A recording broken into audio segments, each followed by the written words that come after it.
Radio Health Journal talks about the joy of singing after this. Technology changed the way I listen to music. Technology changed the way I plan travel. Now, technology is changing the way people invest. Whether you're a multi-million-dollar investor or just starting out, Betterment is the smart answer to the question, how should I manage my money? Powered by smarter technology and personalized for your financial goals, Betterment automatically manages your investments and minimizes taxes, all for a fraction of the cost of traditional financial services. You just set it and forget it. With over 95,000 customers and $2.3 billion under management, Betterment is the smarter, easier way to invest. Isn't it time you use smarter technology to build your wealth? Sign up today and receive up to 6 months free. Get full terms and conditions at betterment.com/podcast. Betterment. Investing made better. Sign up for your free trial at betterment.com/podcast. Singing in the shower, everybody does it. You figure no one's listening, so you belt it out. But there's a movement in America to get people singing in public. We're not talking about American Idol, but singing with others in a group. Not only is sharing in song a great way to have fun and socialize, scientific research confirms that singing in a choir has therapeutic benefits as well. Stacy Horn is living proof. Actually, what happened was I was in my 20s, and I was going through a particularly difficult time in my life, and I was just trying to come up with a way to be happy again. But most of the things in my life I really had no control over at the time. Like most people, I couldn't control falling in love or my job. So I was just looking for something, and I remembered singing in my boyfriend's choir once in high school for the Christmas holidays, and we sang Christmas carols, and it was just so much fun. So I thought, I'll join a choir. And I went around just looking for a choir that was close by, and I walked into Grace Church, and it was just this beautiful, beautiful place.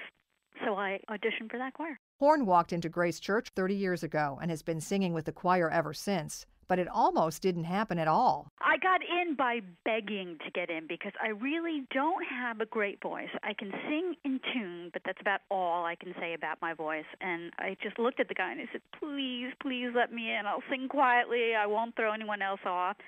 And he just laughed, and he listened to me, and he was very honest about my voice. And he said, you're right, you don't have a beautiful voice, but you can sing in tune, so welcome to the choir. Horn's experience has led her to write a book titled Imperfect Harmony, Finding Happiness Singing with Others.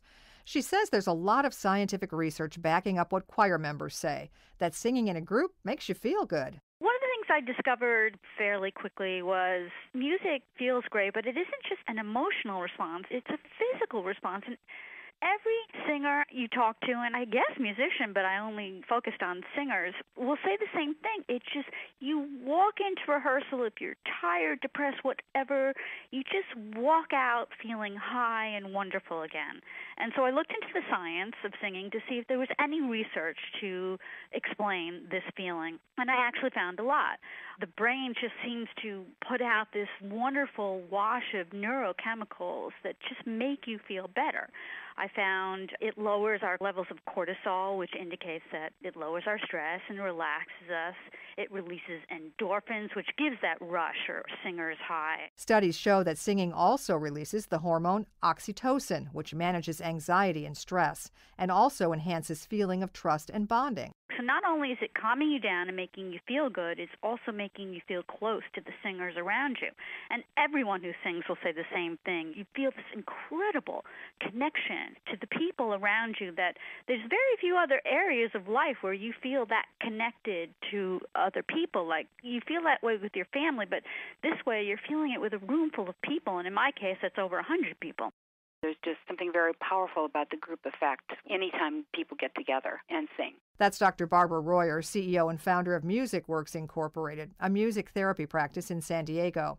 She uses group singing with her cardiac and pulmonary patients. It really requires those patients to do a lot of breathing, which most of us don't do diaphragmatic breathing properly. Most of us breathe from our chest, and we don't go deep into our stomach. The diaphragm is a thin layer of muscle between the lungs and the abdominal cavity. When the diaphragm contracts, it pulls air deep into the lungs.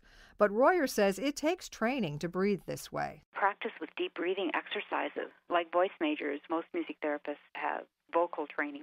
And even when I was doing that, I had a really hard time initially when I first started understanding the concept of the diaphragm.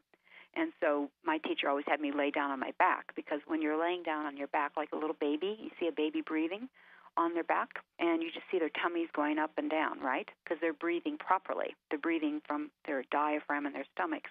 And so with patients, you have to get them to connect with their whole stomach area. Experts say singing is especially beneficial for Parkinson's disease patients whose typical voice symptoms include low volume and slurred articulation. Parkinson's disease affects the vocal muscles just like other muscles in the body, and sometimes they become very rigid or they are tremorous. The vocal cords just kind of need to get that push because automatic movements are depressed in Parkinson's disease, so you need to cognitively think about what your muscles are doing. And so singing really encourages people to do that. That's Karen Hesley, retired speech pathologist and director of the Tremble Clefs in San Diego. You heard it right, the Tremble Clefs. That is a very important aspect of what we do. We do like to poke fun at the illness. That name was brought to us by one of the original members in the Phoenix, Arizona Tremble Clefs, and his name was Ned Brooks. He had Parkinson's disease, and he just loved living through humor and making everybody feel better through humor.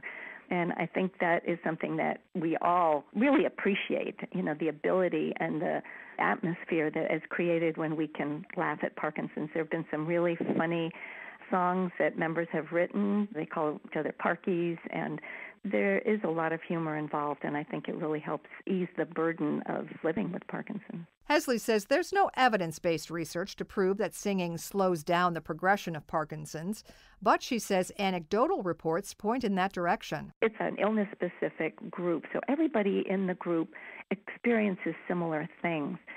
Having said that, every case of Parkinson's disease is different. Everyone responds to medication differently. Every caregiver has different issues and different concerns and different things that they are dealing with on a daily basis. However, it gives people something to really come together and appreciate everyone understanding what their issues are, but at the same time, the focus is not on the Parkinson's disease. The focus is on the music. And because the Tremble Clefs perform at community centers, senior homes, and a variety of other venues, choir members have a vested interest in sounding good. Hesley says when members practice their individual parts, they're also working on proper breathing and muscle control on a daily basis. But she says there's another benefit, perhaps the most important one. It shares it with other people, and that's a huge aspect, I think, of the program, that we have something to give to others.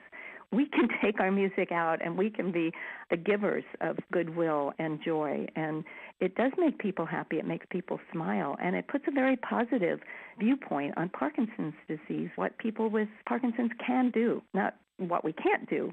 It's not the handicap. We're showing the capabilities rather than the disability. So it's kind of a win-win situation. It's so easy. There are choirs everywhere. So you really don't have to be a great singer. Just find a local choir or community choir. I wrote this book because I know about this great thing that will make your life better, both emotionally and physically, as I said. And it's also very affordable, and it's very accessible. Basically just find a choir and show up for rehearsals, and you will get all these incredible benefits for an output that you love to do. You can find Stacey Horn's book, Imperfect Harmony, Finding Happiness Singing with Others, wherever books are sold. You can learn more about community choirs and where to find them by visiting our website, radiohealthjournal.net. Our writer-producer this week is Polly Hansen. Our production director is Sean Waldron. I'm Nancy Benson.